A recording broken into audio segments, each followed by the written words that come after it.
Hello friend, बघा मी आज आहे ना हे गुळपापडी बनवते. ही गुळपापडी माझ्या देवीचा प्रसाद आहे. आज मंगळवार आहे ना, मी देवीला प्रसाद दाखवणार आहे. आणि हा प्रसाद आहे ना माझ्या नातवाला आणि नातीला खूप आवडतो. खूप म्हणजे अतिशय प्रिय आहे आणि हे पौष्टिकसुद्धा आहे ना.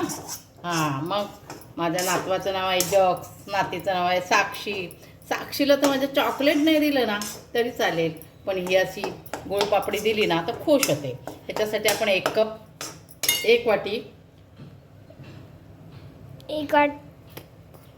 वाटी पीठ घेतलं, 1 वाटी गूळ आणि 1 वाटी तूप. तिन्ही वस्तू बरोबर घ्यायचं. तुम्हाला गोड कमी हवं असेल तर अर्धी वाटी घेऊ शकता, पाऊण वाटी घेऊ शकता. काही लोक जास्त गोड खात नाहीत ना, म्हणून. पण गव्हाचं पीठ कसं ह्याच्यासारखं असतं ना, म्हणजे पाऊण वाटी तर पाहिजेच गूळ, बरोबर.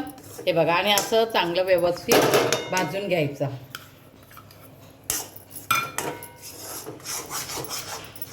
या तुपामध्ये असं सगळं भाजून घ्यायचं. पण गूळ याच्यामध्ये गॅस चालू असताना नाही घालायचं बरं, नाहीतर खूप कडक होईल. गॅस बंद करून गूळ घालायचा, म्हणजे एकदम स्मूथ आणि छान होते. हे माझ्या देवीचा प्रसाद आहे. आज मंगळवार ना, चला देवीला पण नैवेद्य दाखवूया आणि माझ्या नातवंडांना पण खायला देऊया, म्हणून हा व्हिडिओ उतरते मी. एक डिश घ्यायची. ह्या डिशला आहे ना, ह्या डिशला आपण तुपाची कोटिंग करायची, म्हणजे छानपैकी तुपाची कोटिंग केली ना की आपलं इझिली निघतं. अशी पहिलीच तयारी करून ठेवायची. हे पीठ तर मी शेकून झाल्यानंतर तुम्हाला हे करते. आता तुपाची तयारी झाली. आता आपण बघूया किती पीठ शेकलं आहे ते. आता आहे ना हे बघा किती कलर बदलला आहे ना. खूप छान वाससुद्धा येतो आहे तुपामध्ये. अशी सुकडी, मी ह्याला सुकडी बोलते. काही लोक गुळपापडी बोलतात, पण मी सुकडी बोलते. माझ्या मुलांना सुद्धा हेच शिकवलं आहे मी. आम्ही सुकडीच बोलतो. माझ्या देवीला हा प्रसाद खूप आवडतो. माझ्याकडे आज मंगळवारचे सगळ्यांचे उपवास आहेत, त्याच्यामुळे देवीला हाच नैवेद्य असतो माझ्याकडे.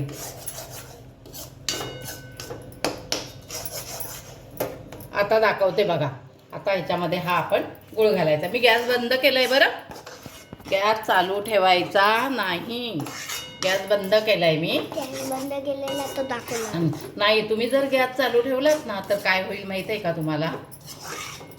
कडक होईल आणि स्मूथ नाही होणार. हे दात नसलेले लोक पण खाऊ शकतात. दात नसलेली लोक पण खाऊ शकतात. अशी ही सुकडी एकदम मऊ आणि सुत. आणि कशी झाली समजायची, हे बघा अशी घट्ट होते ती. बघा किती छान गोळा तयार झालाय है ना. आता हा चांगला गोळा व्यवस्थित करून घ्यायचा.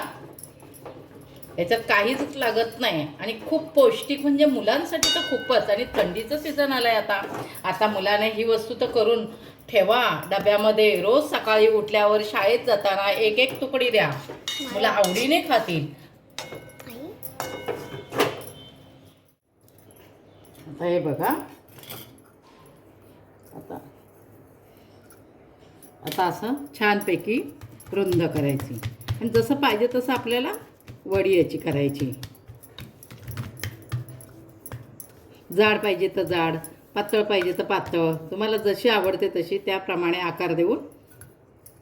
पण तुम्ही करून टेस्ट पण बघा ह्याचा आणि तयार पण करा. ही रेसिपी तुम्ही नक्की बनवा आणि आपल्या मुलांना खायला द्या, कारण ह्या सीझनमध्ये ही वस्तू गूळ तूप हा आरोग्यदायक आहे. आणि आपल्या मुलांना ही वस्तू द्या.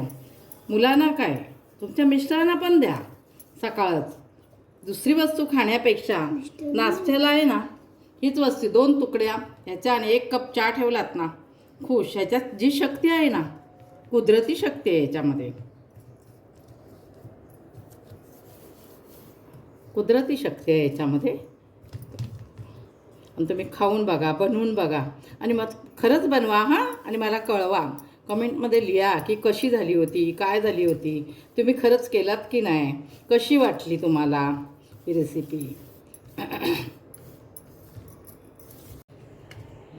हे बघा, हे अशी केले. मग ना आपण 2 मिनिटाने असे कापा करायचं, तुम्हाला जशा पाहिजेत तशा. हां, जे आकार आवडतो तसा. आणि हे असे कापायचे आणि ह्याच्या असे तुकडे करायचे. आणि हे ना तुकडे तुम्ही तुमच्या मिस्टरांना मुलांना 2-2 दिलात ना तर खूपच पौष्टिक आहे. माझ्या साक्षी तर खूप खुश होईल तिला हे पदार्थ बघून. तिला खूप आवडतं हे. बघा कशी वाटली तुम्हाला? बघा किती छान दिसतंय पण.